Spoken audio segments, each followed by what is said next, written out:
of the crowds gathered today, I see 1/3 of a nation slipping into poverty. And if the current policy trends are not reversed, that 1/3 of a nation already in poverty will be joined by more and more. All measures taken so far under Bush, with the support of Obama, have reflected the failed mentality of Herbert Hoover and the Reconstruction Finance Corporation. Vast sums of money, liquidity, pumped into an intrinsically bankrupt banking system in an attempt to prop up bankrupt institutions and to maintain the bloated, fictitious valuations of various forms of securities. This approach failed in 1931, 32, and 33, and it is sure to fail today. It is likely to lead to a dollar crisis, as the trillions and trillions of dollars at zero interest rates are pumped into the dollar economy. The value of the dollar abroad is destined to fall precipitously. The recent interlude of deflation, when the oil price went from $160 to $30 a barrel, will be replaced once again by a phase of dollar hyperinflation. We must remember that the value of the dollar is the value of the dollar in the world. The value abroad determines the value at home. Hyperinflation is a terrible plague. We've never had it in the United States apart from the continental currency of the American Revolution and the Confederate currency of the Civil War. Hyperinflation is when you take your dollars to the store in a wheelbarrow and you bring home what you've bought in your pocket. It's where you pay for a meal in a restaurant as soon as you've ordered it, because if you wait 2 hours until you're finished eating, the price may have doubled or tripled. Where you've got to push to the head of the supermarket checkout line in order to avoid paying a higher price. When as soon as you get cash, you've got to spend it immediately, even on something you don't need, because that something can be bartered for something you do need, whereas the cash is a wasting asset and will essentially approach a value of zero if you keep it in your pocket for too many days. We will need a new term to describe the horrors of the present situation. About a year ago, I proposed to call it hyperstagflation. That is to say, hyperinflation combined with high levels of unemployment. The misery index, in other words, will eclipse even the high levels of the Carter administration and will go into the ionosphere. We can call it hyperinflationary depression. On the whole, similar to what happened in Germany in 1923, but incomparably worse.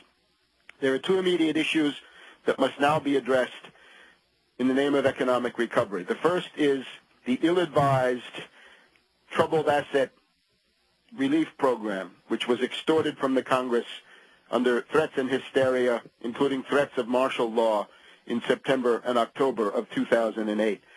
Again, in the spirit of the Reconstruction Finance Corporation and Herbert Hoover, not one penny of this money has gone to individuals. Nobody has been kept in their home. Nothing has been done to stop foreclosures. All money has gone to banks, insurance companies, investment banks, stockbrokers, credit card companies, and other financial institutions. There is no accounting of what happened to this money under the TARP, the bailout. We do know, however, what the banks are not doing. They are not lending. They did not lend to General Motors. They did not lend to Ford. They did not lend to Chrysler in the recent crisis. The United States government had to jump in to save the Detroit automakers from immediate chain reaction bankruptcy that would have caused an increase of about 3 million in the unemployment rolls over a period of just a few weeks, plunging large areas of the industrialized or formerly industrialized Midwest into abject poverty and the collapse of the tissue of civilization itself. This was a wonderful chance for the banks to show their gratitude for the money that they had received under the TARP. Instead, they stood aside obdurate and concentrated on their derivatives portfolios and their other paper investments, including bidding up the price of oil, if they could. This monstrous crime and tragic mistake must not be repeated. The second round of the TARP has now been approved. The Bush administration has attempted to funnel that money immediately into the bankrupt coffers of Bank of America. As of today, that bankrupt policy is to be reversed, and indeed the money is to be recovered. The clawback operation is now on, and I have ordered the Attorney General to begin operations in that regard. The second round of the TARP, totaling approximately $350 billion, must go, in the first place, to the states.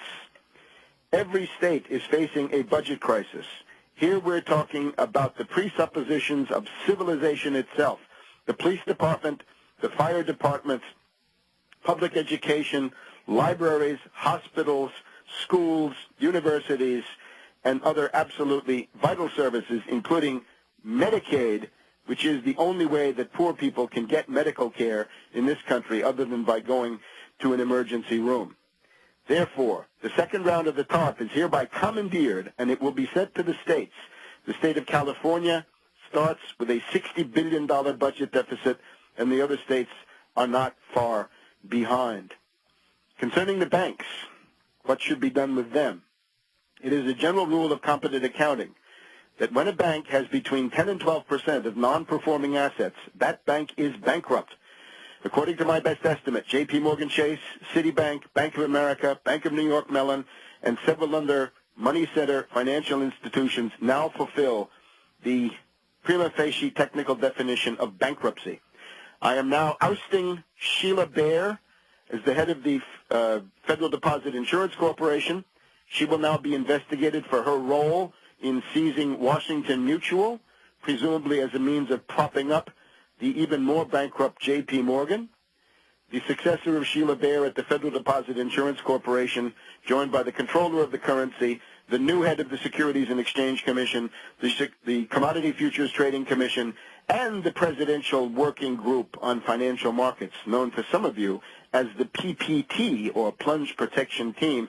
They are now directed to seize J.P. Morgan Chase, Citibank, Bank of America, Bank of New York Mellon, and other institutions. We must also address the process by which this money was extorted.